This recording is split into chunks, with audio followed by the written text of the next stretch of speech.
Hello and welcome to Love and Life Elevated. I'm Dr. Deborah Rouse. And I'm Dr. James Rouse. Thank you for joining us. Hello, sweetheart. Hello.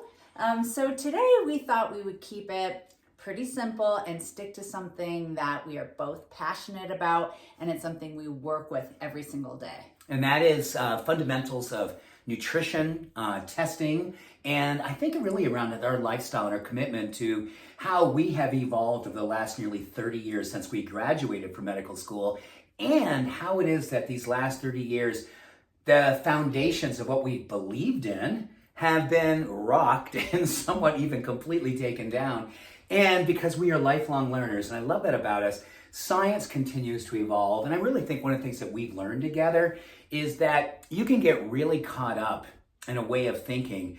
And sometimes that way of thinking needs to evolve as the science evolves, and really how your individual needs and desires as you age also need to evolve. So today is really all about the ways that we've almost in 30 years seen our own self-care as well as our clinical world really start to dovetail in a way of really focusing on our vitality, healthy aging, and really teaching this to people that we work with. Yeah, and I love to say I'm so into integrative nutrition, integrative medicine, and truly naturopathic doctors are the originators of functional medicine. We are the original functional medicine doctors, and you, James, trained so many of the very famous names in functional medicine today. You are part of the team that trained these doctors in functional medicine. Which at that time, sweetheart, oh my gosh, you would have thought that we were talking about stuff that was so far out, so outrageous. I took a lot of slack from docs. Like, I can't believe you're thinking this is going to be the future of medicine. I can't believe you're trying to teach this. This is the people who were in the class who signed up for it. Now look at functional medicine. I'm probably the most, one of the most fascinating and fastest growing parts of medicine, mainstream medicine and integrative medicine. Right. And I think we've gone from just your basic nutrition, fats, carbs, proteins, and your basic lab testing to now functional lab testing, functional nutrition certifications, et cetera. But you just said, let's go back 30 years, and it was 28-ish years ago that we were graduating from naturopathic medical school. And we were vegan for probably the first 3 years that we were together. We had a vegan wedding, and we used to portage these smoothies in the largest size mason jar you can get over the counter that I know about.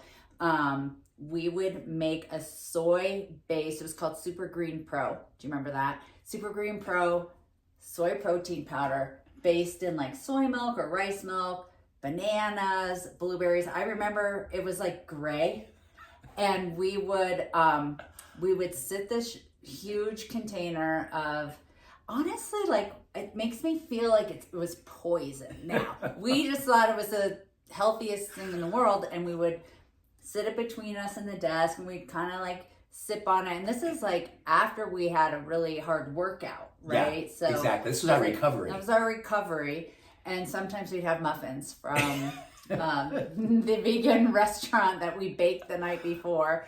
And anyway, halfway through class, I would have head on the desk, drooling. I was so tired. It just put me to sleep among other things. Audible digestion. I mean, the whole thing. It was really something I think we started learning at that point, about food isn't necessarily something that you kind of get caught in a sort of a dogma. You got to see how food works for you. And one of the greatest things we've learned, food should give you energy. I mean, really one of the most beautiful things about food, when it's working for you, your body should readily turn it into usable energy. But we found in this place, I think we were just so asleep at the wheel, literally. We are putting in this smoothie, and within 20, 30 minutes after taking it in, we could barely stay awake. Yeah. But we thought the combination of that soy protein and all those fruits, we were doing something amazing for ourselves. Well, that's a perfect example, because so many of my patients will, I always ask, or can you, keep a week-long diet journal so I have an idea of what you're eating? Even 2 days is really helpful. And I think that if you're doing a smoothie and that's what you're calling it for breakfast, people just think that's healthy. But that smoothie can mean a million different things. Does it have protein in it? Is that protein especially good for your body system, whether that's based on blood type, health history, digestion, and how well you're digesting things. Do you have anything else going on with your body? And sometimes people will come and it's just all fruit. It's a juice based and fruit on fruit on fruit. And I'm like, oh my gosh, I would be in like a hyperglycemic coma after I have that. And yeah, like, sure, you're getting great antioxidants and superfoods in the berries, but like, you need to balance that with protein. And sorry to keep running on and on, but I'm like, I keep having all these ideas. Excuse me. It's like when someone is bragging because they're gluten-free, or they think, well, I know I should be gluten-free. Okay, that's great. Well, how are you approaching that? I think people think, oh, gluten-free has to be so difficult because what are you going to eat if you don't eat gluten? It's like, well, pretty much everything. Right? It's like you're still eating outside of gluten-containing grain bread. Right. I mean, you pretty flour products. And so a lot of times people will go gluten-free, but they're just substituting it with like fake processed other kinds of flours, when it's like, well, that's not really the way to heal your gut and to healthfully go about healing. It's like, no, just have your vegetables and your brown rice and your whole grains. And your quinoa and your Exactly. legumes. Here's something I really would love to introduce. This is a term that Deb and I have been using for decades. It's basically the idea of taking, when people talk about vegetarianism or being paleo, we love to think that you're nutritarian. And this whole idea is that you're focusing on nutrient density. And I think the idea of, no matter if you're a vegetarian or you're paleo or wherever you may stand, pescatarian, there's so many different people focusing on different paths, really think about nutrient density. Because ultimately what it comes down to is you want to get the greatest amount of nutrition, the nutrient density, from your food. So speaking about like processed foods, they are basically devoid of nutrients. And that's why they are causing such a big part of what causes so many of the disease that we're so frightened of today. The ones that drive inflammation, systemic inflammation, and that drives aging, it drives immune dysfunction, it drives cardiovascular disease, Alzheimer's disease, all of these things. But if you could begin to think about whatever path you're on, simply ask yourself, how much nutrition density is in this food? And that is the foundation of which you and I try to lead our life every single day. And we are really big proponents of looking at not so much about what calories are, what do those calories deliver in terms of nutrition? Right. And I think some big focuses that I work on with patients is fiber. And I'm not a huge, like, you have to count every gram of every macro that you're taking in. But one thing I think it is really important to pay attention to is fiber grams, because we don't get enough in general in our diet. And as we are aging, we need even more. So I like to say for women and men, at least 30 grams of fiber daily, and go upwards from there for sure. And because you're increasing that fiber, you need to make sure you're staying really hydrated, because if not, then that fiber doesn't really have a way to clear out, and then you get kind of access like a blockage, which we don't want. So extra fiber, but extra hydration to go along with that. Yeah, and one thing I would love to ask you about, and like, you talk to patients every single day, when you look at fiber and you're thinking about everything from managing blood sugar to helping with just hormone regulation and hormone balance, how do you recommend from people, because I think this is something, especially in my age group, as you get north of 50, a lot of us are thinking about bowel movements and how many bowel movements we're having today. So what do you recommend? What is a healthy amount of BMs to have a day in people's relationship to fiber? Okay, I didn't know you were going to go there. And that's a great question, but it isn't like the same for everybody. I think everybody has a different transit time, but you need to be pooping every single day for sure, if not twice a day. Yeah. So it would be great if we all pooped after every meal that we ate. That just isn't happening. I think most people in my practice, if they're pooping every day, it's like, yay, bravo. But once very like good, formed, solid, you feel complete, if not twice a day, for sure. Sweetie, it's a topic that I think everyone has in their Yeah. mind. We're all doing it And many of us are wishing we were doing it more. So let's quickly segue into one of our favorite supplements just quickly, magnesium. Oh, right. So let's talk about magnesium in relationship to everything from things like magnesium threonate and what that's about. Which ones do you recommend for helping us to have healthy digestion and movements every day from a magnesium standpoint? Okay, that's a great question. So if you were to peek into our supplement cabinet, we have basically 3 forms of magnesium in there. And it's because magnesium really feeds and nourishes the mitochondria, which is the energy producing cells in our body. And sadly, so many of us are under the radar or borderline deficient in magnesium walking around. So it's a really common one because it feeds every system in the body, our musculoskeletal system, our bones, like cardiovascular, you name brain. it. There's no place that magnesium isn't working. There's no spot where it is not. So I would say there's magnesium glycinate. Now, what I love about that is you can really increase the number of milligrams that you take daily without getting that laxative effect for magnesium. So a lot of laxatives out on the market are like magnesium oxide, magnesium citrate. Those are the forms that tend to kind of loosen your stool and help you help you eliminate. Glycinate is nice because you can really saturate the cells more and increase your dose. So then we have your favorite, probably my favorite, newer form of magnesium on the market, and that's magnesium threonate, threonate. So magnesium threonate is super cool because it really has an awesome benefit to cognition, to the brain, to mood, really calming the brain. It's like that relaxed alertness effect. Do you want to talk about it more? Because I know you really love it. I really, really love it because I'm one of the persons who, at the end of the day, I have a history of sleep challenges. I did a lot of work on television overnight. It really put a trauma response into my sleep. I get really anxious about sleep oftentimes. So magnesium threonate is a perfect thing to take with your dinner. And literally within an hour, 2 hours after taking that, it helps your brain to calm down. And it's also super effective, to Deb's point, to really helping us on a more mental, emotional level that really benefits a lot of us at the end of the day. But you know what I do? I'll take 1 capsule and with breakfast, I'll take 2 capsules with dinner. And to your point, sweetheart, it is awesome for helping us to wind down the end of the day and really center us for a good night's sleep. So magnesium also, I was just thinking of another benefit. Now, you and I both don't have issues with blood pressure. If anything, mine tends to be a little too low. But for those with high blood pressure, magnesium is also recommended often. And for that, there's another form I like, magnesium taurate. That has the best research with helping to manage elevated levels of blood pressure. And then, so my pattern is I'll do a mag glycinate and a mag threonate with my breakfast supplements because I like how it supports my brain just for my work day.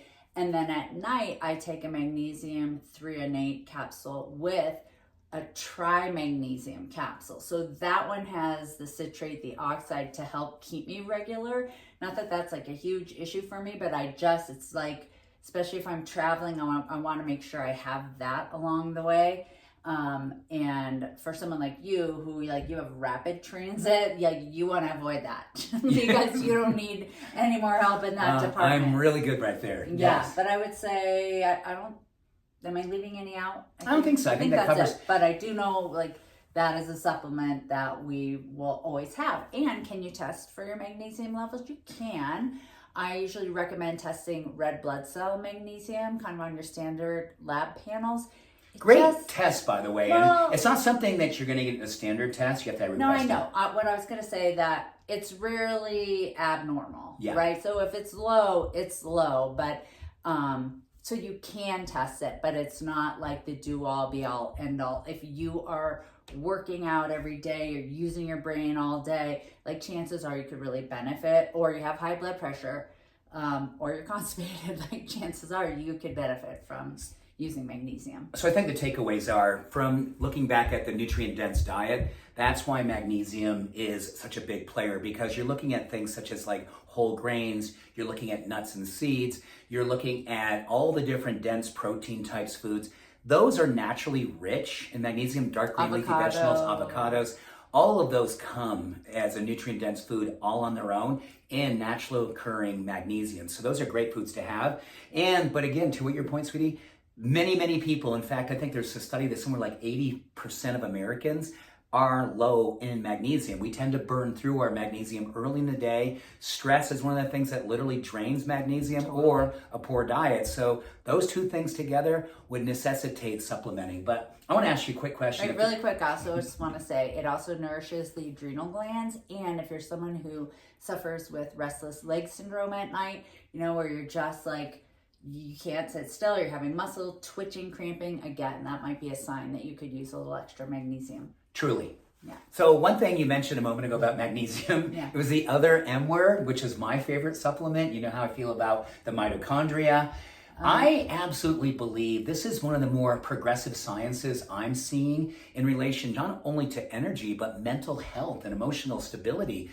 Mitochondria are playing such a new role in science and research where we thought of them more of just general energy, but you're looking at now mental health and its direct relationship to mitochondria functionality. So that's an area that I really tend to focus on. I have a history of anxiety when I was a younger person, depression, family history of both those things. I've really put a lot of emphasis in my supplements as well as my diet on really giving my mitochondria the kind of nutrition they need. Mm-hmm. So keeping the sugar low. I know you love things like acetyl L-carnitine, anything like energy producing, energy feeding. I love B vitamins, B6, B12 are really essential, again, for the nervous system and the adrenal glands for sure. And B5. Yeah, PQQ, alpha lipoic acid. Mm-hmm. These are all the things that you're seeing new research come out on how do you actually really fortify your mitochondria. Interesting enough too, of course, doing things that actually help with building muscle.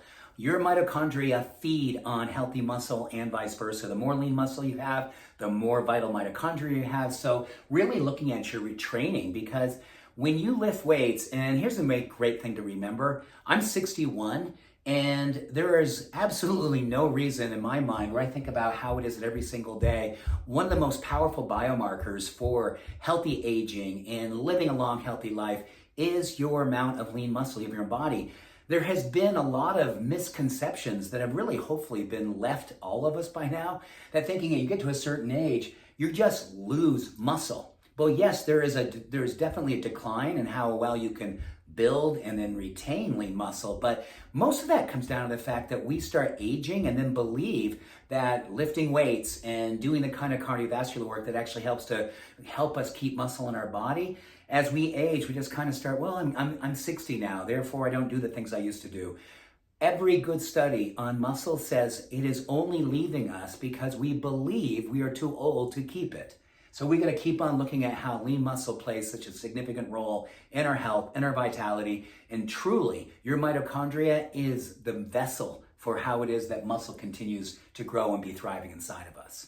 This is such good stuff, and honestly, we could be talking about that for hours because that's like a whole nother lane of everything. But really quick before we wrap up today, this would be a good time to get out your pens and pencils, because how are some ways, I said I was going to share the labs that I think you should ask your primary care doctor. Let's do that right now, honey. Yeah, that's what I was going to do.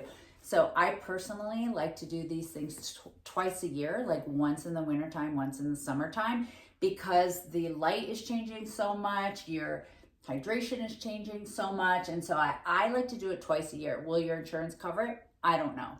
So talk to your doctors about that. But here's the very basic things that you do. One is CBC, which is complete blood count. Second, comprehensive metabolic panel, CMP. Okay, everyone asked me about lipids. I have a lot to say about lipid study. I think the standard test that they do with your HDL and your LDL and total cholesterol isn't super useful information. It doesn't cover what you It just need to. really doesn't cover. So what I'm doing, a lot of doctors are doing these days, are advanced lipid studies. So you're looking at the apolipoprotein B, the lipoprotein little a, and that gives you a better idea of plaque and inflammation. So you have your high sensitive CRP, which is C-reactive protein. So it's the letters HSCRP.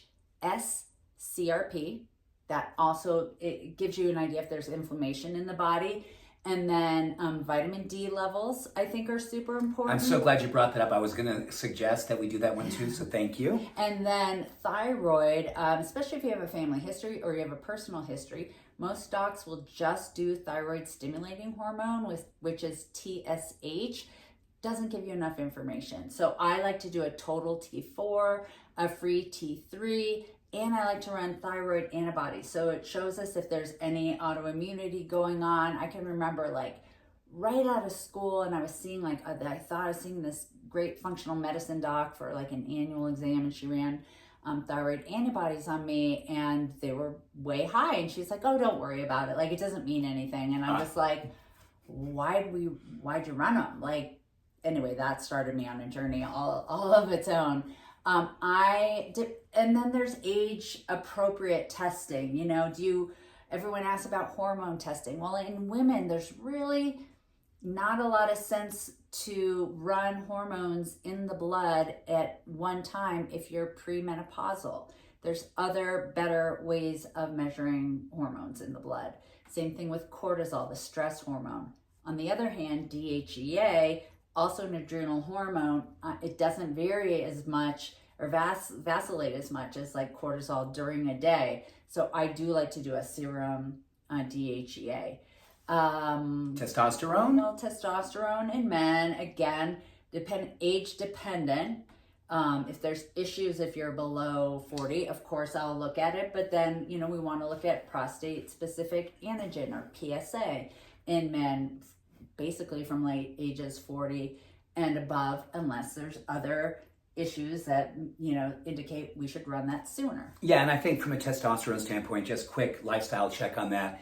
That is another reason why doing resistance training is so critical, particularly something that a lot of guys stop working on, lower body, doing things. Women too. we stopped doing squats, we stopped doing lunges, we stopped doing the leg work, and that is such a big part that helps us to drive healthy testosterone levels, as well as not carrying around extra fat, particularly in the midsection. And the third thing, I can say the third and fourth thing, sugar is an absolute, alcohol plummets testosterone, and making sure you get a good night's rest. All of those things play an incredibly deep role, not just in testosterone, but all hormones. Well, we'll talk about sleep another time because that's like so key for everything, definitely. And to what you were speaking about earlier, outside of like the blood lab testing, is doing a DEXA scan for the whole body. You can see where your lean muscle mass is. You can do some biometrics with bioelectrical impedance to see where your lean muscle is. And then everyone should get a DEXA scan of their bones just to get,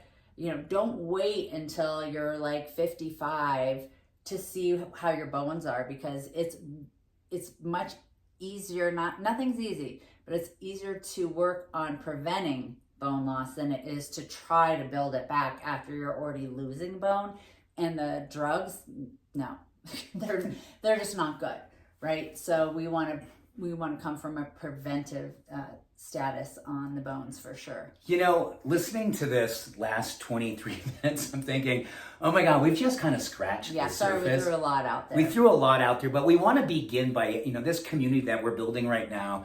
Deb and I are absolutely, number one, committed and deeply, deeply inspired by the fact that the more that we educate you, the more that we stay educated as science continues to evolve and helping us to all understand what is necessary, what are the things that we can do, what are the pillars and practical things that every single day should become our non-negotiables, and bringing it back to Love and Life Elevated, really getting in a community where there's so much good research out there, particularly on the power of vulnerability when it comes to our health.